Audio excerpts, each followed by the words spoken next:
아멘. 여러분들하고 이렇게 만났던 것이 제가 이렇게 기록을 좀 보니까 2023년도에 가을에 이렇게 여러분들 한번 배웠던 것 같아요. 벌써 시간이 보니까 3, 4, 5, 6, 한 3, 4년인데 엊그저께 왔다 간 것 같은데 이렇게 배웠었는데 그 뒤로 있었던 그러한 일들이 저에게는 어떤 한 순간과 같은 그러한 일들이었는데 그 일들을 영상에다가 이렇게 좀 짤막하게 담아봤습니다. 어쨌든 23년도에 또 튀르키에서 지진이 일어나서 그 사람들을 이렇게 좀 도우면서 그러한 이제 생활을 하면서 23년을 마무리를 이렇게 좀 잘 하는가 싶었어요. 근데 24년도 이제 1월이 됐는데 제가 좀 약간 제가 건강한 편인데 건강에 좀 이상이 있는 것 같아서 아무래도 좀 안 되겠다 싶어서 한국에를 보통은 이제 가을이나 이런 때 좀 나오는데 한 2월 말 그래서 이제 갑자기 이제 한국을 좀 나오게 됐어요. 혈변이 좀 있고 그래가지고 그래서 나와서 이렇게 병원에 가서 진료를 하니까 뭐 다른 것은 뭐 이렇게 큰 이상은 없는 것 같아요. 어쨌든 피에 저는 뭐 그 안에도 피가 어떤 성분이 있고 그런 건지 잘 모르겠는데 한 8가지 종류가 있는데 그것이 좀 약간 좀 안 좋은 것 같다. 그러면서 한번 그러나 회복될 수도 있으니까 한번 한 달 후에 다시 한번 이제 피 검사를 다시 한번 해보자. 그래서 한 달 동안 한번 이제 기다려보자 그랬어요. 그래서 정말 한 달을 한국에 나와서 있으면서 열심히 이제 뭐 좀 운동이라기보다 열심히 좀 살았죠. 살고 이제 그날 갔는데 아마 그날 의사 선생님이 저를 이제 완전히 병원에 입원을 시키고 이제 할 준비를 만반을 대기를 다 해놓은 것 같더라고요. 근데 제가 이제 피 검사를 했는데 의사 선생님이 하시는 말씀이 8가지 문제가 완전히 해결이 됐다는 거예요. 할렐루야. 그래서 이제 입원 준비까지 거의 해놓은 그런 상태인데 그냥 다 떨쳐버렸죠. 떨쳐버리고 이제 너무 감사하게 돼서 이제 5월 초에 터키로 이제 정말 감사하게 할렐루야 하면서 이제 건강하니까 이제 감사하게 왔어요. 돌아왔는데 좀 하나님께서 저에게 주시는 음성이 저에게 주시는 마음이 어떤 마음이냐면 터키에다가 그동안에 사역을 해서 사역이 뭐 성도가 뭐 수십 명 수백 명이 되는 건 아니지만 어떻게 아주 적게 나올 때는 1명, 많이 나올 때는 10명 뭐 이렇게도 20명도 나오지만 근데 그 모임을 통해서 하나님이 이제 교회 건물을 하나님께서 이제 주시겠다는 그런 이제 마음이 좀 들어오는 거예요. 근데 한 번은 우리 그 아까도 알리라고 하는 그 친구가 이제 저희 그 갑바도기아의 이제 임마누엘 교회 이제 교회 지도자처럼 있는 우리 형제인데 그 형제가 이제 이 부인이 엘리프인데 그 알리는 이제 믿음도 좋고 교회 지도자로서의 그러한 이면을 갖췄는데 엘리프는 신앙이 없어요. 그래서 예배를 드리는 거는 허락을 하는데 그냥 신앙이 없고 그래서 그 엘리프를 위해서 이제 믿음을 이제 갖기 위해서 이제 계속해서 기도를 하고 있는데 엘리프가 좀 이렇게 편안하게 말을 하면은 우울증, 좀 심하게 말하면 조현병의 수준에 이르기까지 돼서 언제 어디에서 무슨 행동을 할지 모르는 그런 정신병으로서 나라에서 이렇게 돈을 받고 간병을 받아야 되는 정도의 이제 심한 그런 이제 병을 가지고 있는 친구예요. 근데 하루는 예배를 이제 우리가 보통 이제 우리 집이라고 할까 우리 센터에서 예배를 드리고 또 이제 성도 집에 가서 예배를 드리기도 하고 또 그 친구 집에 가서 예배를 드리기도 하는데 교회가 이제 특정한 교회가 없으니까 근데 주로 이제 그 친구네 알리네 집에 가서 예배를 드리는데 한 번은 이제 예배를 드리면서 기도를 하는데 쾅쾅 소리가 나는 거예요. 그러니까 이 선교사나 목사는 예배를 드릴 때 아무리 쾅쾅거려도 눈을 뜨지 말고 기도를 이렇게 할 때 눈을 뜨지 말고 기도를 해야 되는데 기도를 하는데 쾅쾅거리길래 인간인지라 저도 모르게 눈을 딱 떴죠. 눈을 딱 뜨고 보니까 그 엘리프가 부엌에서 시카를 가지고 나와서 우리들을 다 이제 죽이겠다고 이제 막 이러는 거예요. 그러니까 안 쳐다보니까 이제 막 눈을 두드리는 거예요. 근데 그 순간에 늦게 지나가는 이제 또 형제가 하나 대문에서 이제 들어오고 있고, 그러니까 방문에서 들어오고 있고, 이쪽에는 칼을 들고 있고, 저는 이제 기도를 하다가 눈을 뜬 상태고 다른 사람들 다 이제 눈을 뜨고 이렇게 보니까 예배가 안 되는 거죠. 그래서 어쨌든 아이들도 이거 그러니까 어쨌든 이제 그 얼른 밖으로 막 나가라 그러고 그다음에 이제 그 이제 칼을 이제 막 잡아 빼가지고 그래 이제 정리를 해놓고 그러면 안 되겠는데 어쨌든 그날은 예배를 그걸 이제 못 드리고 말았어요. 그러고 나니까 제가 혼자 신방을 그 뒤로 신방을 많이 갔지만 신방은 가서 예배를 드리고 기도는 할 수 있겠는데 이게 대예배라고 그럴까 주일날 그 공동체 우리 교회에 나오는 그 사람들을 그 집으로다가 오라고 해서 예배를 드리자고 하는 그 마음은 제가 없는 거예요. 그러니까 여러분들은 어떤지 모르겠지만 그래서 아니면 그냥 우리 집에서 계속 예배를 근데 너무나 이제 또 거리도 있고 다른 사람도 오는니까 거리가 좀 약간 애매해서 그래서 하나님 앞에 기도하는 중에 하나님 그럼 어쨌든 그 예배 장소를 하나님께서 주십시오. 지금 상황이 이런데 하나님께서 보시지 않았습니까? 어떻게 하면 좋겠습니까? 이렇게 날마다 기도를 좀 하고 있었는데 한국에 돌아와서 하나님께서 이제 예배 장소 교회라고 주실 것 같은 거예요. 그래서 이제 집사람하고 기도하면서 어느 한 예배 장소를 봤어요. 봤는데 그거면 될 것 같아요.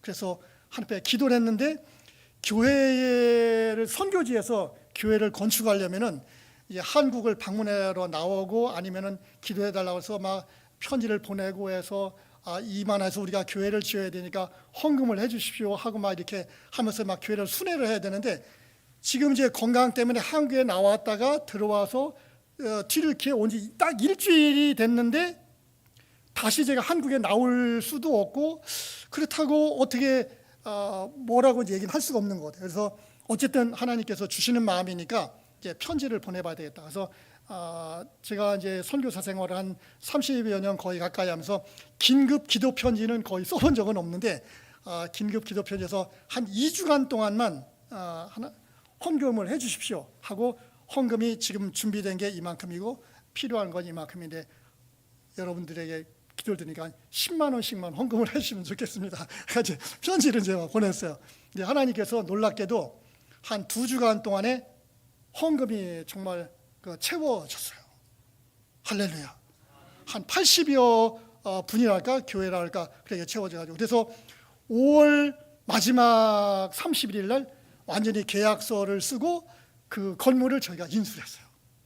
근데 건물을 인수하고 보니까 건물이 너무 허름하고 너무 흔 거고 거기도 뭐 재개발 지역이기도 하고 그래가지고 뭐 돌보지도 않은 그런 건물이어서 거기에 들어가서 예배를 드리는 것이 이제 처음 구입했다고 그것을 예배를 드릴 수는 없어서 그거를 수리를 해야 되겠는데 사실은 가만히 보니까 수리 비용이 이제 건물 구입한 비용보다 더 많이 들게 생기기도 하고 이거 그러니까 머리가 캄캄해지는 거예요. 그러니까 저희 기도원자들에게 기도 지원자들에게 건물을 구입해서 기도를 해서 헌금을 했는데 이게 다시 또 수리 비용을 달라고 편지를 쓰기도 그렇고 이거 어떻게 해서 하나님 앞에 울면서 다시 한번 기도했어요.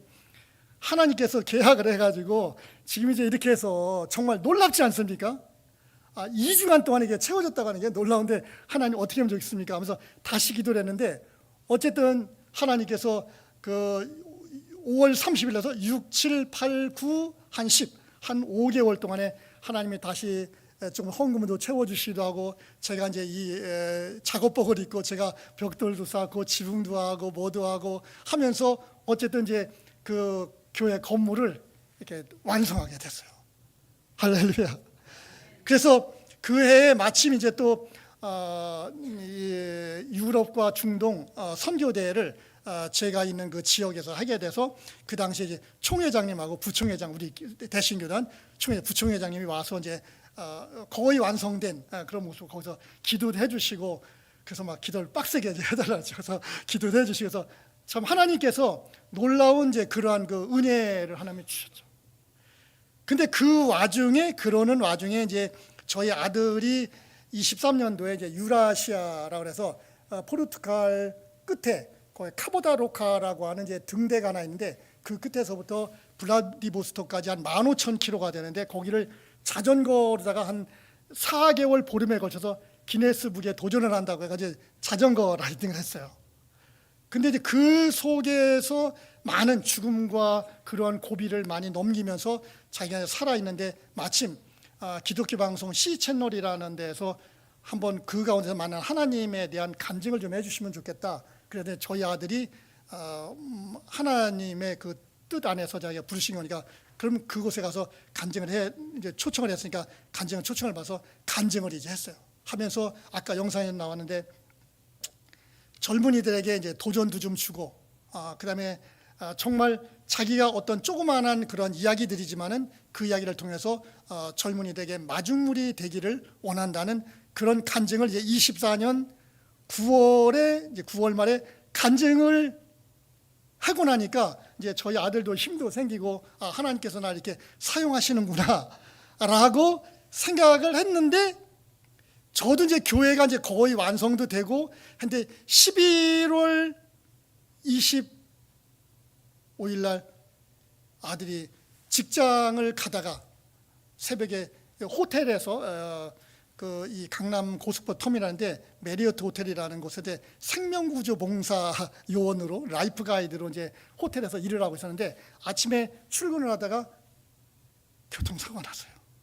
그래가지고 완전히 이제 하반신이 완전히 다 망가진 거죠. 골반도 다 깨지고 다. 그래서 중환자실에 있다고 해가지고 저에게 터키로 다 연락이 와서 한국을 안 나올 수가 없어서 터키를 놔두고 한국으로 이제 나오게 된 거예요. 하나님께서 왜 그렇게 하실까?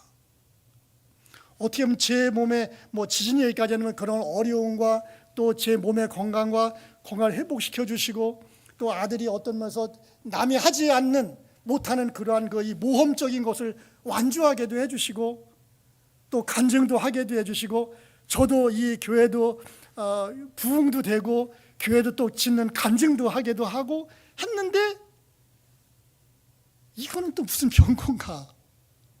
아무리 생각해도 이해는 안 되는 거예요. 중환자실에서 한 20일 동안 했는데 피를 너무 많이 흘려가지고, 이렇게 피를 많이 흘리는 사람이 살아있다는 게 이제 의사가 기적이라는 거. 한 2차 수술할 때까지 피가 한 80봉이 82봉인가 4봉이 들어가니까, 그래서 그 사람들 연구 대상이라고 그래가지고 뭐 인적사항을 좀 놓겠다고 그러길래 그 뭐 좋은 일 하신다는데 하세요. 그러면서 했는데, 어쨌든 그러한 그 어려움 속에서 있으면서 어쨌든 아들의 생명을 살려주셨어요.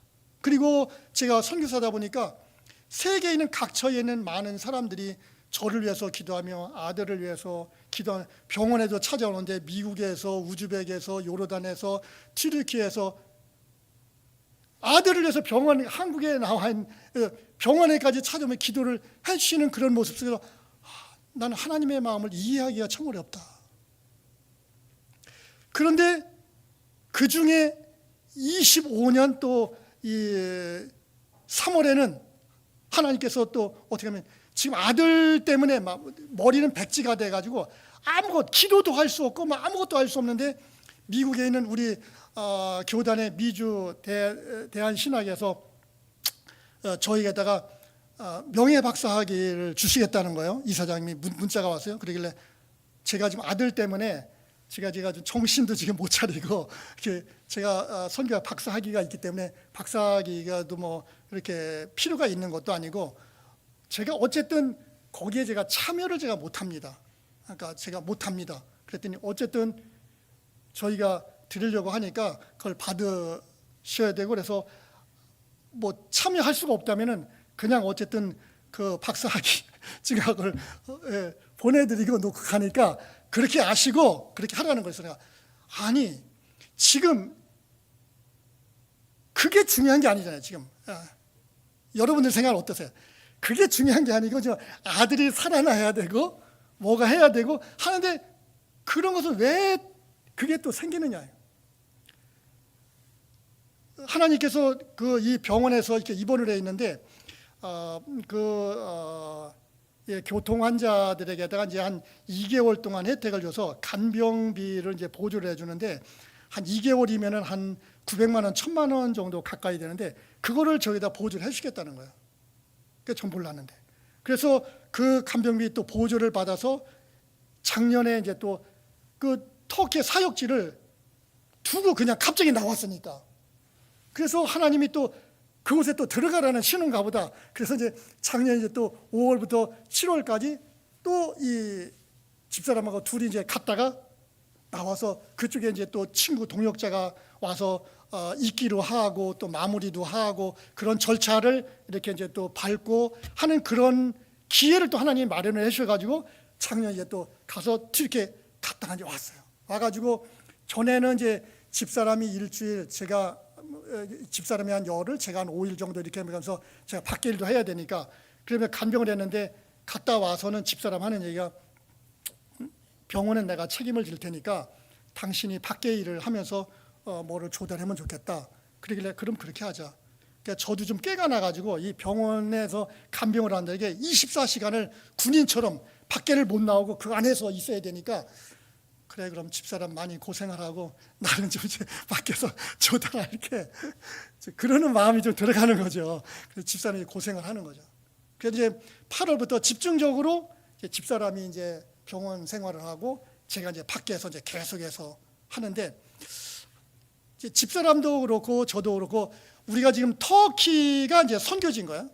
튀르키예가 선교지인데 지금 이제 선교지가 바뀌어가지고 이제 병원이 돼버린 거야.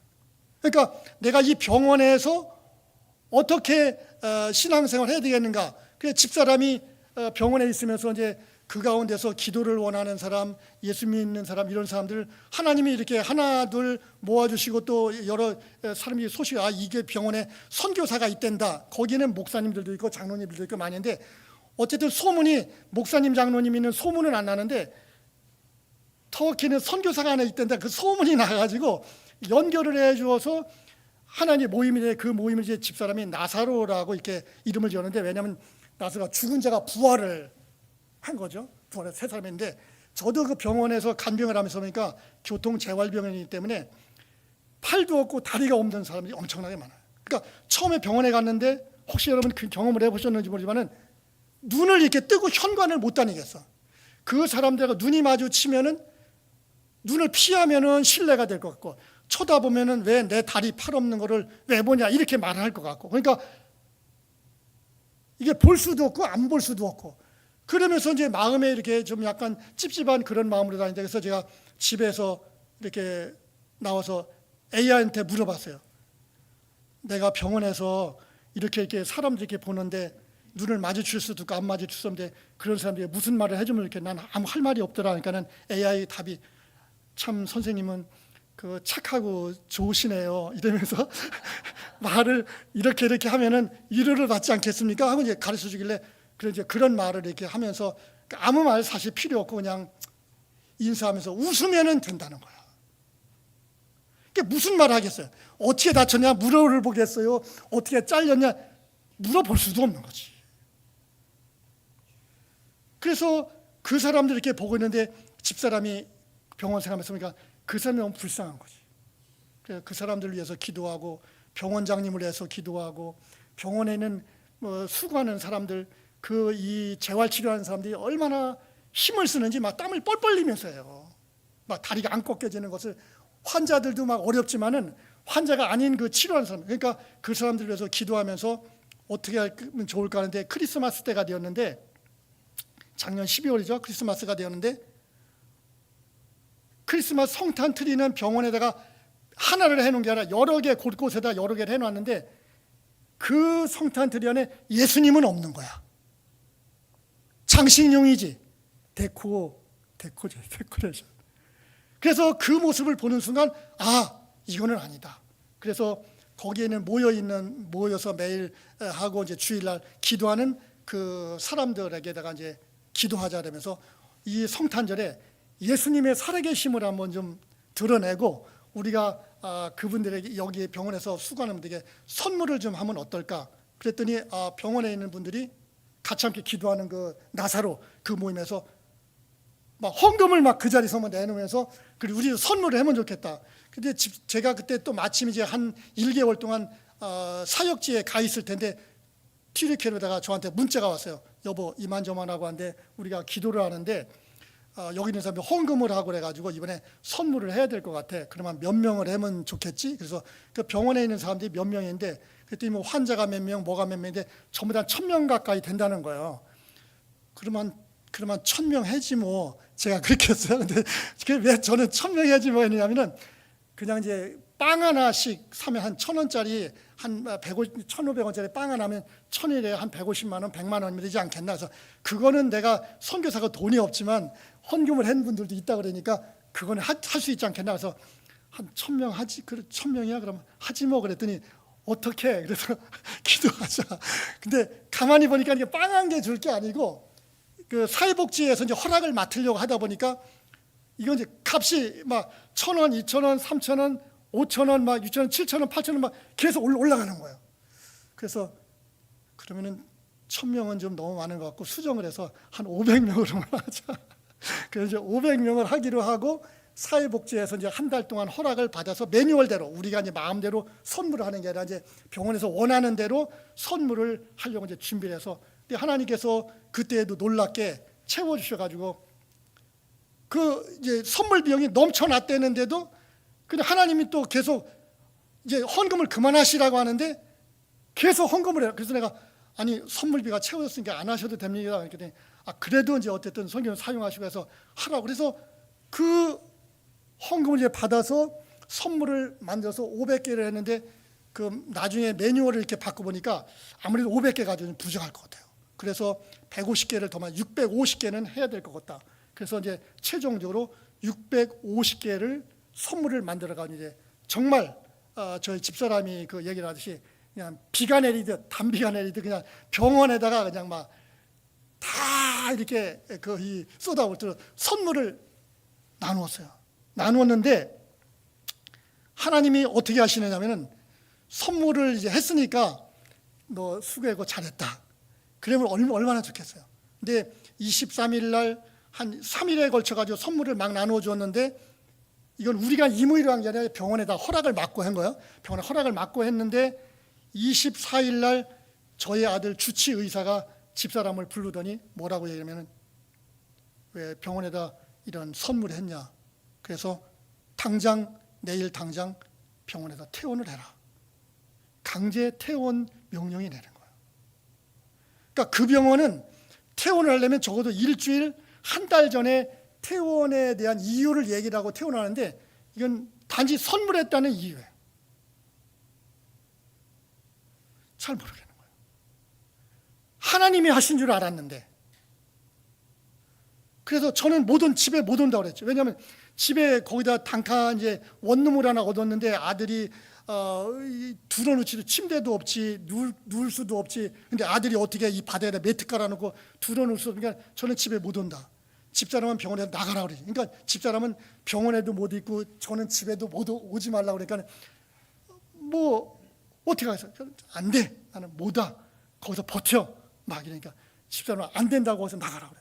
그래서 결국에는 한 이틀 있다가 12월 29일 날 이걸 어쩔 수 없이 그냥 길로 나가라니까. 그래서 집으로다가 퇴원을 했어요. 그러니까 집이 말이 아닌 거예요. 그래서 아까 그 영상에도 그냥 하루 그냥 쭈그러뜨리고 있는 그 영상을 봤는데 하나님께서 왜 이런 그 축복도 주시고 은혜 주시고 이런 사고도 주시고 또 선물도 하게 하시고 왜 이렇게 또 쫓겨나게도 하시고 하나님께 왜 그러시는지. 그런데 퇴원을 하고 났는데 하나님께서 또 어떤 또 일이 있느냐면 병원에서 강제 퇴원을 당했는데 그 나사로 모임이 처음에는 5명, 제가 이제 12월에 취직해서 오니까 한 8명 정도 되는데 병원에서 퇴원을 하고 났는데 그 사람들 예배는 또 제가 매주일 설교하러 가는 거야. 그러니까 거기 있는 권사님이 뭐라고 하면은 선교사님 저희하고 함께 이렇게 예배 드리다가 이제 선교사님마저 진짜 쫓겨나면 어떻게 해야 되지? 한번 쫓겨나는데 뭐 쫓겨나면 안 오면 되죠. 뭐.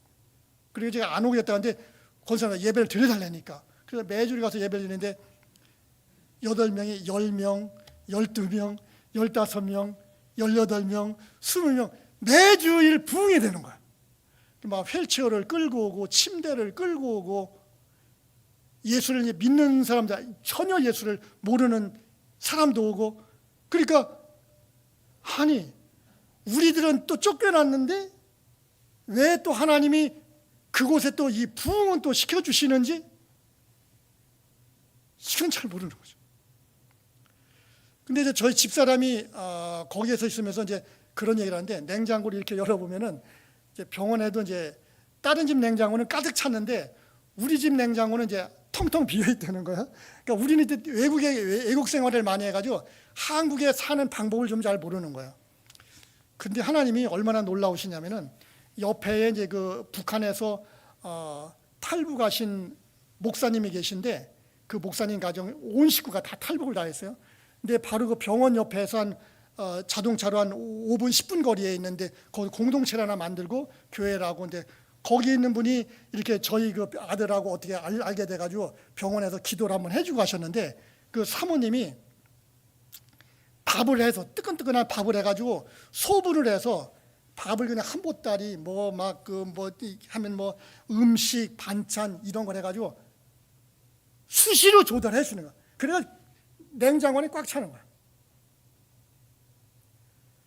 너무 감사하잖아요. 그래서 아들이 이제 강제 퇴원을 당해가지고 나와서 이제는 그래도 감사 인사를 좀 하러 가야 되겠다. 왜냐면 집사람이 한 번 들어가서는 병원을 못 나오니까, 24시간 못 나오니까. 그래서 인사를 하려고 그 목사님 있는 교회 그 공동체를 갔어요. 갔더니 이상하는 분위기예요. 그래서 아니 어떻게 된 거냐고 그랬더니 이만저만하고 해가지고 이 자리를 떠날 수밖에 없어서 지금 눈물을 머금고 그 장소를 옮기는 중에 있다는 거예요. 그래서 아니 이게 어떻게 된 일이냐고. 제가 무슨 얘기를 하려고 하느냐면은, 하나님께서 저희가 병원에 있을 때에 그 옆에 북한에서 탈북해 가지고 오신 목사님 가정을 옆에다가 두시고 그 목사님 가정을 통해서 저희를 까마귀처럼 먹여 살리다가 저희가 퇴원을 하니까 그 목사님 가정을 다른 데 이동을 하시는 거야. 저도 잘 모르겠어요. 저희 아들은 또 병원에서 퇴원을 하고 나서 욕창을 한 1년 동안 가지고 있었는데, 하나님이 탈장을 수술하면서 저희가 요청을 한 건 아니에요. 뒤에 탈장까지 수술을 하면서 하나님께서 만약에 병원에 있었다면, 어쩌면 지금까지 병원에 있었다면, 지금은 이제 집에 있는데 있었다면 아직까지도 아마 욕창을 가지고 있었을 거예요. 근데 1월에 수술을 2개를 하면서 제가 원한 것은 아닌데 하나님께서 어쨌든 좋은 일이라고 할까 나쁜 일이라고 할까 그렇게 돼서 치료를 그냥 또 받게도 해주시는 거예요. 저도 잘 모르겠어요. 어떤 것이 좋은 것이고 어떤 것이 어려운 것인지 잘 모르겠어요. 이번에 터키에서 이번에도 이제 저희가 아들을 처음 사고하는 뒤로 처음 아들을 혼자 놔두고 집사람하고 저하고 같이 한 2개월을 이렇게 갔다가 3개월을 다녀왔는데, 그때 마지막으로 저희 선교사 동료가 제가 이게 이제 터키 지도인데, 저희 카파도키아라는 데가 여기 동서남북 중앙에 있는데 하란이라고, 여기가 이제 그 사도가 이제 아브라함이 이제 고향이기도 하고 야곱의 12아들이 태어난 하란인데, 여기가 한 1,500km, 그러니까 750km 정도 돼요. 근데 여기에 이제 있는 우리 선교 동역자가 이번에 6월에 철수를 한다고 그래서 한번 그 동역자 얼굴도 한번 보고 위로도 할 겸 또 잠깐 볼 일도 있으니까 한번 갔다 와야 되겠다. 그래서 한 1,500km 되는 거를, 그러니까 750km, 그러니까 왕복 1,500km죠. 거기 운전을 하고 이제 가게 됐어요. 근데 제가 이제 살고 있는 지역에도 겨울이 되면 눈이 많이 와서 눈이 한 뭐 1m씩 이렇게 오기 때문에 항상 겨울엔 스노우 타이어를 바꿔 끼고, 제가 눈길을 많이 차를 운전해 봤기 때문에 눈이 얼마나 무서운지를 제가 알아요. 그래서 항상, 근데 이번에 거기를 다녀오면서 한 5월이니까 지난달이니까 눈은 괜찮을 거라 생각을 했는데, 여기를 가려면 한 3,000m 되는 산맥을 하나 넘어야 되는데, 운전을 하고 거의 산맥 앞에까지 딱 오니까 무슨 생각이 딱 들어가면은, 혹시나 이 산을 넘을 때 눈이 있지 않을까? 언뜻 생각이 들어가는 거예요. 그래서 집사람하고 그 산을 넘는데 지금 5월이니까 눈은 없겠지. 근데 타이어가 이거 스노우 타이어가 아니야. 근데 괜찮을 거야. 그리고 이제 날씨가 너무 좋으니까 그랬는데 가다 보니까 1896m의 이제 고지가 간판이 있어요. 여기는 1896m입니다. 그 간판이 딱 있어 그걸 딱 찍고 딱 가는데 갑자기 비가 오기 시작하는 거예요. 갑자기 비가 오더니 갑자기 그냥 지난달입니다. 눈이 그냥 막 얼마나 펑펑 내리는 거예요. 그래서 한 조금 전에 걱정을 안 했으면 모를 텐데 걱정을 딱 했던 저라 앞이 캄캄하면서 이거 운전을 어떻게 해야 되지? 산을 어쨌든 넘어가야 되는데 지금 1896을 딱 찍었으니까 이제 3000m를 넘으려면 이게 걱정이 딱 되는 거예요. 근데 딱 가다 보니까 터널이 하나 딱 나오는 거예요. 그 터널 길이가 얼마나 되냐면 한 5km, 6km 되는 터널인데 그 터널에 11개를 지나는 거예요. 지나고. 근데 터널을 했는데 지나가는데 터널 속에서 차가 이렇게 올라가는 게 아니라 터널을 지나는데 터널 속에서 차가 이렇게 내려가는 거예요. 그러니까 1896까지 올라가서 이제 올라갔으면 문제가 되겠죠. 근데 터널을 통해서 계속 내려가니까 한 11개 터널을 딱 지나고 나니까 해가 나는 거예요. 그때 집사람이 옆에서 그러더라고요. 여보, 인생에 터널이라고 하는 게 나는 어려움인 줄만 알았어. 근데 지금 보니까 터널이 어둡고 힘들고 고통이 되는 것은 사실이지만 이 터널은 우리의 안식처와 같으네. 그리고 이 험준한 3000m가 넘는 산을 넘기 위해서는 두 가지 방법이 있는데 그 산을 넘는 바깥길로 가든지 아니면은 터널로 가든지 둘 중에 하나인 거죠. 근데 우리에게 여러분들이 아니라 저에게 삶의 터널을 많이 지금 걷고 있는 거예요. 근데 그 터널이 어쩌면은 우리들에게 있어서 힘들고 어려운 것은 사실이지만 그러나 힘들고 어려운 것만이 아니라 그 높은 산을 넘지 아니하고 속으로 달려갈 수 있는 안전의 터널이기도 하구나. 사랑하는 여러분, 오늘 드보라 헌신 예배이기도 하고요. 헌신이라는 것은 우리가 어떤 것인지 잘 모르겠어요. 제가 선교사가 뭔데? 저를 위해서 기도해 주시는 분들이 아까 교회를 건물을 구입하고 할 때도 헌금을 해 주시는데 어떤 장로님이 계신데 그 장로님이 밭에서 일하다가 권사님이 일하다가 뒤통수가 깨져가지고 피를 흘리면서 병원을 못 찾아서 헤매면서도 선교사가 뭔데? 선교사를 위해서 기도하고 헌금을 하고, 어떤 권사님은 자기 딸이 백혈병이 걸려서 20살이 넘는데 결국은 하나님이 부르셔서 갔어요. 지금 자기 딸을 잃어버리는 그 순간인데 그래도 선교사가 뭔데 선교사를 위해서 헌금을 하고 기도를 한다. 저는 잘 모르겠어요. 어떤 목사님은 이 목청이 어려워가지고 설교도 어렵고 힘도 들고 그런데 아프다는 소리도 안 하고 그냥 기도하고 헌금을 하는 거예요. 저도 잘 모르겠어요. 나중에 보니까 제가 알았어요. 선교사가 뭔데? 우리가 하나님의 일을 한다고 하는 것이 뭔데? 교회에 나와서 예배를 드린다고 하는 것이 뭔데? 우리가 헌신을 한다는 것이 무엇인데? 하나님께서는 우리들에게 내 형편이 좋고 내 형편이 넉넉하고 그것이 아니라 나의 가족을 잃어버릴 수도 있고 내 힘이 없어지고 내가 지금 피가 터지고 대동맥이 터지고 그것이 뭔지는 모르지만 내가 하나님을 위해서 일을 한다고 할 때 그래 기도하는 것이 저도 잘 모르겠어요. 제가 그래서 그분들에게 다시 그런 문자를 넣고 제가 펑펑 울었어요. 제가 울었다고 얘기를 했어요.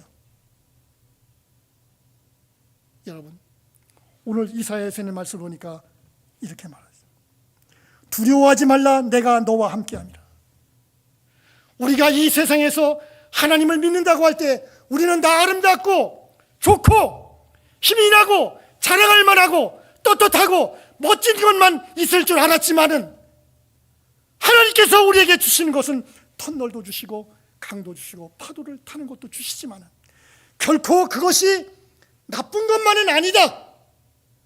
이 산을 넘어가는데 하나님께서 주신 터널도 이거는 우리에게 딱 필요하고 적합하고 적당하기 때문에 하나님께서 주시는 것이다.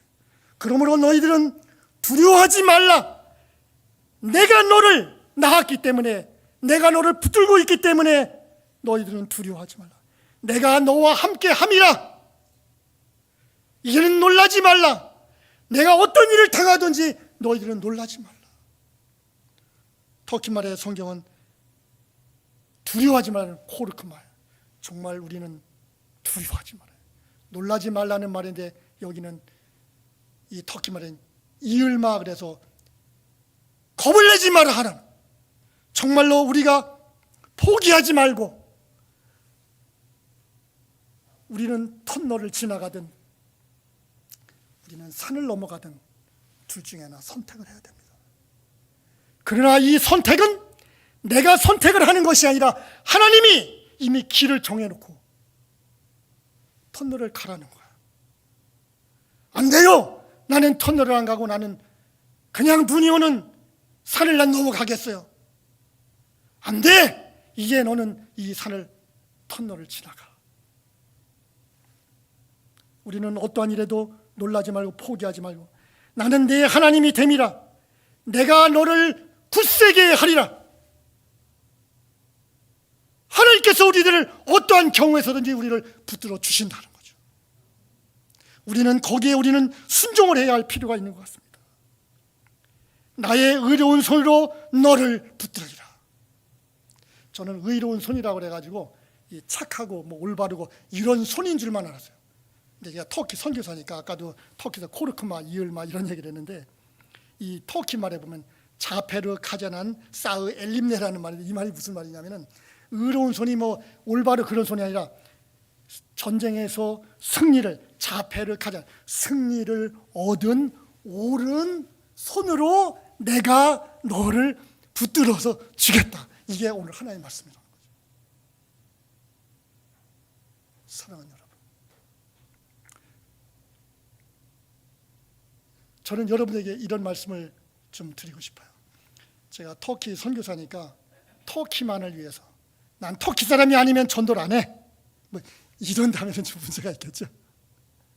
그래서 제가 저희 가정에서는 전 세계 한 13개국, 214개국인데 그 나라들을 위해서 매일 기도를 합니다. 아유, 터키 선교사가 뭐 왜 그 세계를 위해서 기도를 해요? 터키 선교사니까. 왜?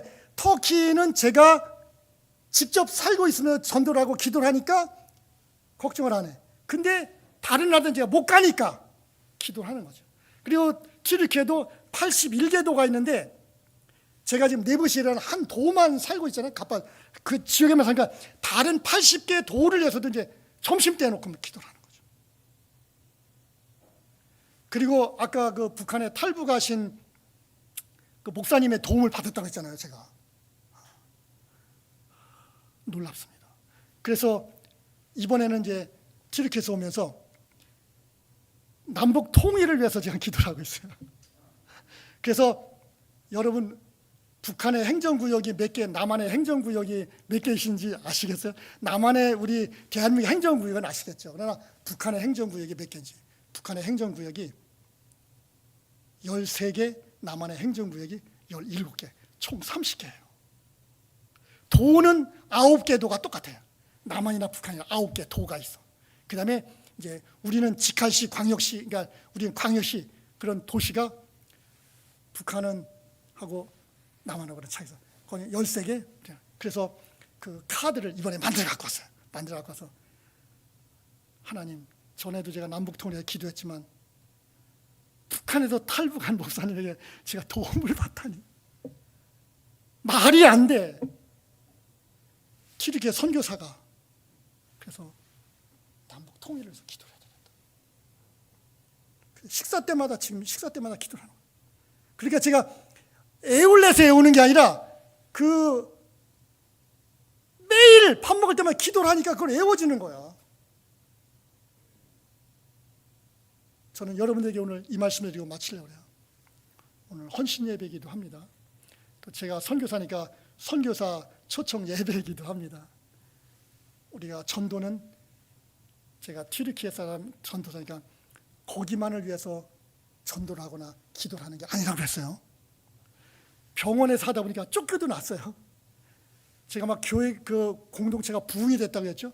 부흥이 되는데 아까 목사님하고서 나누었는데 거기서 예배 드리면은 교회가 모임이 부흥이 되니까 예배 잘 드리세요 그런 게 아니라 거기 경비가 와서 제 어깨를 치면서 예배 드리지 말고 찬송 부리지 마 이렇게 얘기를 해요. 그러니까 우리 성도들이 있다가 뭐라 하면은 여기가 뭐 이게 다른 세상에 북한이 뭐 공산주의 이러면서 예배 중에 그러니까 얼마나 놀라겠어요.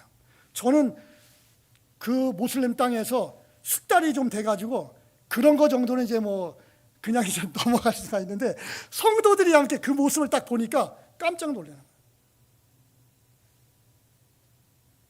이 대구가 이곳에서 여러분이 전도하기 쉽지 않죠? 쉽지 않아요. 기도하기 쉽지 않죠? 내가 있는 곳이 사역지이며 내가 있는 곳이 기도의 처소이며 어쨌든 그곳을 부흥시키고 병원이면 병원, 튀르키예면 튀르키예, 한국이면 한국 부흥시키고 하나님 앞에 헌신을 하고 하나님이 축복을 부어주시면 그대로 그냥 살아가는 거죠. 어떻게 하시겠어요? 헌신의 의미가 뭐겠어요?